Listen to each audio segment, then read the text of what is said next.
પરીક્ષા પે ચર્ચા આ નામ તો આપણે બધાએ ક્યાંક ને ક્યાંક સાંભળ્યું જ હશે, પણ સવાલ એ છે કે આ કાર્યક્રમ વિદ્યાર્થીઓ માટે ખરેખર શું છે, એનો અર્થ શું છે? તો ચાલો આજે આપણે આ જ વિષયને જરા ઊંડાણથી સમજીએ. પરીક્ષા ખાલી આ શબ્દ સાંભળીને જ પેટમાં એક ઘબરાટ જેવું થવા માંડે છે, ખરું ને? તણાવ, ડર આ બધું એકદમ સામાન્ય છે.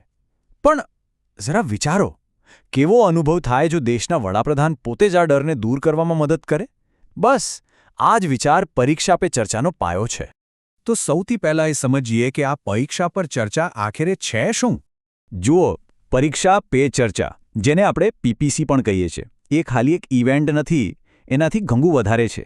એ એકદમ અનોખો સંવાદ છે. વિચાર તો કરો, દેશના વડાપ્રધાન વિદ્યાર્થીઓ, એમના ટીચર્સ અને પેરેન્ટ્સ સાથે સીધા બેસીને પરીક્ષાના ટેન્શન પર ખુલીને વાત કરે. આ જ તો પીપીસીનો મુખ્ય હેતુ છે. અને હા, આ કોઈ નવી વાત નથી. આ આખી સફર શરૂ થઈ હતી છેક 2018માં, અને ત્યારથી આ કાર્યક્રમ દર વર્ષે થાય છે. અટક્યો નથી. એ બતાવે છે કે આ વિષયને કેટલી ગંભીરતાથી લેવામાં આવે છે. પણ સવાલ એ થાય કે આટલા મોટા લેવલ પર આ પ્રોગ્રામ કરવાની જરૂર શું છે? એનો મુખ્ય ઉદ્દેશ્ય શું છે? આનો મુખ્ય ધ્યેય એકદમ સીધો અને સ્પષ્ટ છે.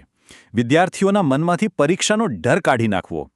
હેતુ એવો માહોલ બનાવવાનો છે કે જ્યાં પરીક્ષા કોઈ ડરાવણી વસ્તુ ના લાગે, પણ શીખવાની પ્રક્રિયાનો એક ભાગ લાગે, એક ઉત્સવ જેવો.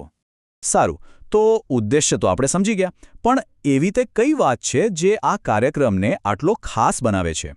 જવાબ એના ફોર્મેટમાં, એટલે કે એના માળખામાં જ છે. આ પ્રોગ્રામની સૌથી મોટી અને ખાસ વાત છે વડાપ્રધાન નરેન્દ્ર મોદીનો સીધો સંવાદ.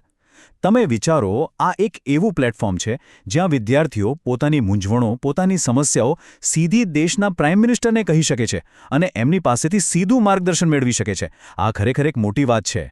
હવે આ બધું સાંભળવામાં તો બહુ સારું લાગે, પણ શું આ પહેલ ખરેખર વિદ્યાર્થીઓ સુધી પહોંચે છે ખરી? એની અસર કેટલી છે? ચાલો હવે થોડા આંકડા પર નજર કરીએ. 38 લાખ? જી હા, 38 lakhs. આ ખાલી એક નંબર નથી.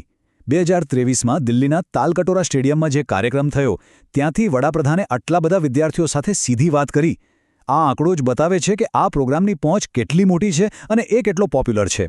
પણ વાત અહીંયા જ પૂરી નથી થતી. આ ચર્ચા માત્ર એક દિવસ માટે નથી. વિદ્યાર્થીઓને સતત ગાઈડન્સ મળતું રહે એના માટે એક પુસ્તક પણ લખવામાં આવ્યું છે. અને આ પુસ્તકનું નામ છે એક્ઝામ વોરિયર્સ. અને હા, એના લેખક પણ નરેન્દ્ર મોદી પોતે જ છે.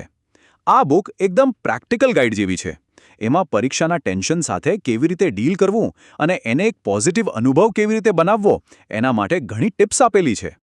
તો આ બધી ચર્ચા પછી એક છેલ્લો પણ સૌથી મહત્વનો સવાલ મનમાં આવે છે. આપણા વિદ્યાર્થીઓના મેન્ટલ હેલ્થ માટે, એમના માનસિક સ્વાસ્થ્ય માટે આવા સીધા સંવાદો ખરેખર કેટલા જરૂરી છે? શું આવા કાર્યક્રમો શિક્ષણના ભવિષ્યનો રસ્તો છે? આ એક એવો સવાલ છે જેના પર આપણે સૌએ વિચારવું જ રહ્યું.